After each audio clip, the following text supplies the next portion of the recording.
There was nothing else we could do to get old Malo to eat. At that point, he hadn't spoken a word in hours. His mood was deteriorating so fast that it wouldn't be long before he joined his sweetheart in the freezer. We took the last sunbath before the apocalypse. From that moment onwards, events that were already peculiar took an even weirder and terrifying turn. During the conversation I was having with old Greg in his routine morning massage, I saw him withdraw spiritually for a moment as he stared at the asylum entrance. Old Greg, Mr. Dragon never paid us so many visits. I looked in the same direction he was looking. In fact, unlike little Ralph who loved the sun and kept running across the grass from one corner to the other, there was Mr. Dragon, leaning against the frame of the door, sheltered in the shade and handling his usual cigar with his hands bathed in gel. Me? Since when is he like this? Old Greg. Since I met him. He once said he lost his whole family in a fire, you know? His wife and children. Me? Wife and children? Well, that's hard to believe coming from little Ralph. But Mr. Dragon, who knows? Old Greg. Oh, neither. The real owner of this body was devoured by them a long time ago. Or allowed himself to be just to escape his sad reality. My heart broke into 1,000 pieces upon hearing those words. I didn't think I could feel more sorry for that man than I already did. Me? So he doesn't have any moment of sobriety? Old Greg. Not a single one. It's been a while. And as if that wasn't enough, the other two live in a constant battle to exist, yet none of them fully manages to do so. Me? I feel so sorry for him. Old Greg. Yeah. Me too. Me? You? Who knew? Old Greg. I was just never good at expressing my feelings. That's all. But... And suddenly, in his eyes, I saw tenderness bloom. Old Greg. Despite everything, little Ralph is the most docile creature I've ever met. It's good to have him around. And as much as it doesn't seem like it, I do care. He is so young and already so mistreated and abandoned by this life. I just want him to be okay.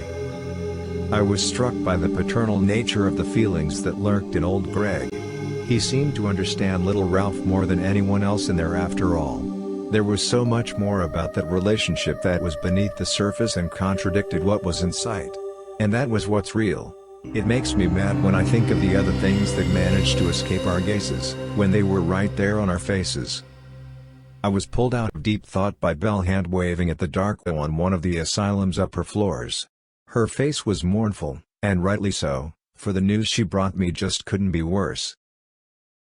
Old Malo had just drunk a poisonous herbal tea. Up until that moment, we had no idea there was such a thing as venomous herbs in that asylum. But anyways, there was no time for astonishment. Old Malo's vital signs were rapidly declining. When I got upstairs, Vandross was desperately trying to revive the old man. For minutes on end we remained in that situation of great tension, until finally we surrendered. Late that night, I was leaving old Greg's room when I came across Belle in the hallway, with her eyes fixed on one of the many paintings scattered around the asylum, contemplating it. I approached her and looked at the painting. Despite its simplicity, it was capable of inciting great reflection in anyone who carefully set eyes upon it. Belle. See you on the other side. That's what it's called. Me.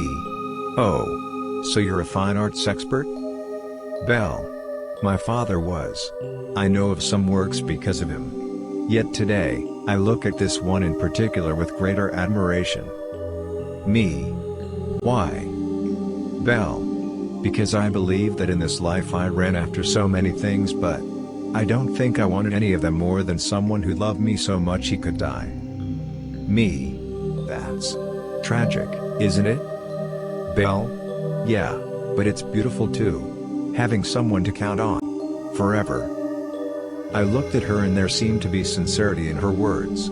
Her vulnerability made her look more beautiful and irresistible to my eyes. That was my cue to let her know of my intentions towards her. Me. Maybe that someone isn't that far away. I got even closer to her. no longer afraid to show what I felt. Belle? You thinks? As much as I try to accept his rants and submit to him, it seems he doesn't even care. Me? P? Belle. I keep falling in love with the wrong crowd. That's it. Vandross is just a worse version of my ex. Oh well. Belle. Maybe I don't deserve love. Me? No, don't say that. Before I knew it, I had rocked her in a hug. Despite the shock caused me by revealing her feelings for Vandross, which perfectly justified her tendencies to go along with his misdoings, there still seemed to be some hope in me. Me? Maybe that's it. You keep looking for love in these wrong and distant places when all you need is stretch out your hand and find love. With those words, I saw the sparkle in her eyes change. She seemed to understand exactly what I was talking about. Belle. Would you die for me? Me? Well. If I needed to, yeah. Belle drew a roguish smile on her face by the long tear running down her cheek. Belle. Give me your proof of your love, just to be sure. Me? What do you want? Belle. It's simple. Just delete that video you made in the school's parking lot. Me? What? I responded in astonishment. Me? Video? What video? Belle. The video that incriminates the principal. And me. I couldn't even remotely think it was her in that video. Now her request was justified. My jaw dropped and I stared at her for seconds on end, not knowing what to say. Me? Honestly, I didn't know. Belle. I imagined that. Then Belle reduced the space between our faces, and I could feel the heat of her breath on my lips. Belle. Do that and I will reward you generously. Bewildered by desire, for a moment I forgot how sentences are formulated. Me.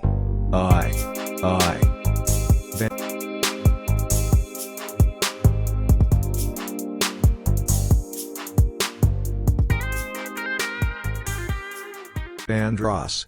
Guys. And that's how Vandross came about and destroyed the moment. Vandross. Little Ralph is not in his room. Looks like he disappeared. We went looking for him in every corner of the asylum, and it wasn't long until we found him. For some reason difficult to decipher at that moment, the poor man had dragged himself to the lake, and his legs were deep in it, up to his knees. Me. Little Ralph, get out of there. Little Ralph turned his face slowly towards us in the darkness, and his eyes made us realize that Mr. Dragon had possessed that body once again. He expelled thick smoke from his nostrils before turning his eyes back to the water, where he seemed to find something of greater entertainment. Me. Hey! Leave Little Ralph alone. Suddenly, his demeanor changed. With a terrified look on his face, he ran out of the creek when he noticed that his left pinky toe was lodged between the fangs of a baby piranha. In an instant he smashed the little creature with the other foot. Belle? It's okay, Little Ralph. Calm down. Little Ralph. Little Ralph can't calm down. Mr. Dragon wants to kill Little Ralph. Little Ralph snatched the cigar from his mouth, broke it in half, and flung the pieces away into the creek. After that, he ran in a stampede into the asylum. Belle. My God. He's never been this agitated. Vandross. What is going on, anyway? We quickly followed him to the ground floor restroom. As soon as we got in, we witnessed another shocking episode. Little Ralph had his head into a toilet, his hair smeared with piss. Little Ralph. Leave Little Ralph alone. Mr. Dragon. Never. It's my body. Out of nowhere, his angelic tone voice turned into a devil's baritone. And then it went back to high-pitched, before going down low again. Back and forth, for seconds on end. The three of us couldn't do much other than simply sit and watch the unfolding of that fight between two souls for the same body. With their faces dripping piss, the two threw that body to the ground, which rolled from one corner to the other screaming. After poking himself so hard and grotesquely biting his arms, he suddenly got up, went to the bathtub at the corner and threw himself on the edge of it. We could hear the deafening crack of his right arm bone that snapped in half. After all, that poor thing passed out. We took him to his room and started first aid. After some time, he regained conscience. Belle. Hey there, little Ralph. Vandross. Guess who's back? Me. Glad you're on the mend. Belle. Do you want something? Soup's heating on the stove. Me. Look, you broke an arm. We made some arrangements but we'll see a doctor first thing tomorrow morning. Vandross. Oh. We will? Me. It doesn't seem like we have many options at this point. Little Ralph smiled, still fragile. Despite the scare, with the right care it was possible to keep counting on him for a while longer. Little Ralph. I discovered your secret. But then, out of nowhere, he said those words. Vandross. What? Mr. Dragon. I said you were hiding something, didn't I? I just never thought you kept it in the freezer. The shock caused in me was so huge I almost lost consciousness. Vandross. I do not know what you're talking about. Mr. Dragon. Yes you do. Vandross. But you're crazy, remember that? This is just another madness of yours. After everything we've been through today, don't you think that's enough? Me. Vandross, it was only a matter of time and you know it. Why the shock? Vandross. I'm not going to jail for something I didn't do. Me. Please. Just leave us for a moment, go get some fresh air and calm the heck down. It's about damn time to start doing things right. With terror written all over his face, Vandross left the room on a gust of wind, leaving Belle and I alone with Mr. Dragon. Me. So. How did you find out? Mr. Dragon. After so many elders went missing, I decided to look into the situation. And saw you carrying old Malo to the freezer. Looks like those sunbathing afternoons give space for a lot to happen in here, huh? Glad I was never a fan of them. Me. Well. It's true that we didn't kill anybody. But there are certain things we should have done and that's where our biggest mistake lies. Mr. Dragon. It's hard to believe that. Me. I know. That's why we didn't do the right thing at the start. Mr. Dragon. What are you going to do now? Me. We must prove our innocence somehow. Mr. Dragon. You better prove it. Belle. Yeah. Otherwise, we're lost. Belle looked distant as she spoke those words. Me. We can start by saying that the asylum is kinda weird? And like that, suddenly, Mr. Dragon burst into laughter. Mr. Dragon. Interesting. Continue please. Vandross. Nice talking around here.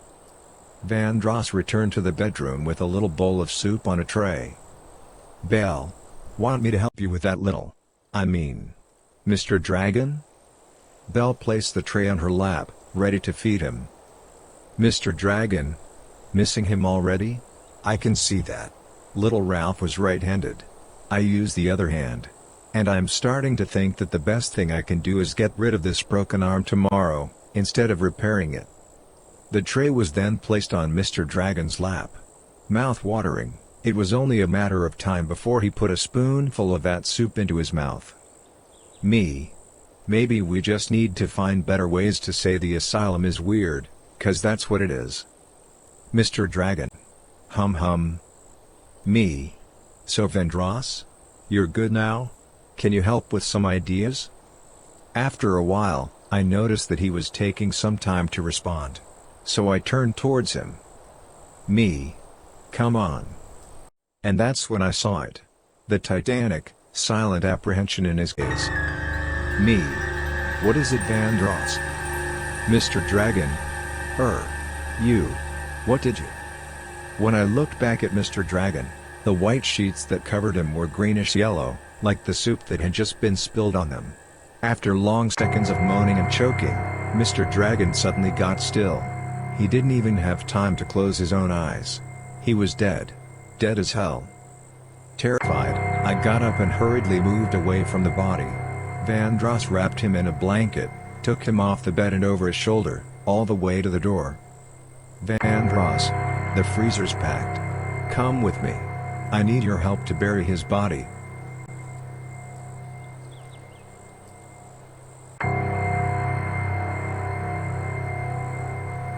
I followed him along with Belle in complete state of shock, without saying a word. When we reached the back garden, Vandross dropped the body and handed me one of the shovels already lying on the ground. Vandross.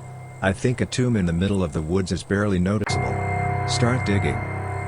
That said, he went ahead with his own shovel.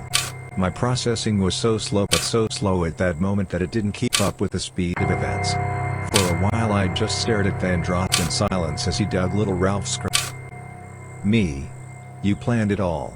You killed little Ralph. Vandross. We killed little Ralph Michael. We did it. And believe me, we did ourselves a big favor. Me. You are a monster. You are a psychopath. Vandross. What did you want? A witness for crimes you didn't commit? Me. I swear I try to follow your reasoning, Vandross, but I can't. What I see is that now. We have blood on our hands. Vandross. You're just an idiot who doesn't understand anything about life, okay? What? Do you think anybody will give a shit about your point of view? We can start by saying that the asylum is kinda weird. What the hell is that? That is not how the world works. Me. Wow, genius. So tell me, how the world works. Vandross. If you ask me, first, nobody believes in ghosts. Second, they find many other things much more appealing than justice. And putting your goddamn face on the newspaper as the serial old man killer is much more appealing than your innocence. Me. If that were the case, everybody in this goddamn world would be in jail. Vandross. If you want to test society, do it by yourself. I already know it well and I always expect the worst from it. In this boat, we are together, and I will not let it sink with me in it. Me. You're crazy. Enraged, I barely missed Vandross's face with my shovel. Me. You must have killed everybody else. Vandross. Believe what you want to believe. Yet, if you keep getting in my way, screwing my plans, I'll throw you into this grave with little Ralph and whoever else he thought he was. Belle. Stop it, you two. Now. Belle came between us to separate. I could barely contain my nerves and the tears at that moment. Belle. I don't understand it either, Vandross. Mr. Dragon didn't even mention anything about reporting us. And little Ralph deserved better. Vandross. He was crazy, Belle. He might as well say one thing today and say another completely different thing tomorrow. I just don't want to take unnecessary risks, understand? It wasn't safe for us to trust a madman. Me. What I know is that it's unnecessary to kill any kind of man, Vandross. Vandross. Screw what you know. I don't give a damn what you know. Me. You're a killer. You kill people. That's what you do. Say whatever, you won't change that. Vandross. Whatever. Just said it. And I don't want nothing to change. This guy is better off dead. Me. I have nothing to do with this. I'm not getting my hands dirty. That said, I dropped the shovel, turned my back on him and walked my way back to the asylum. Vandross. Yeah. Walk away from your problems with your tail between your legs like cowards do. You freaking coward.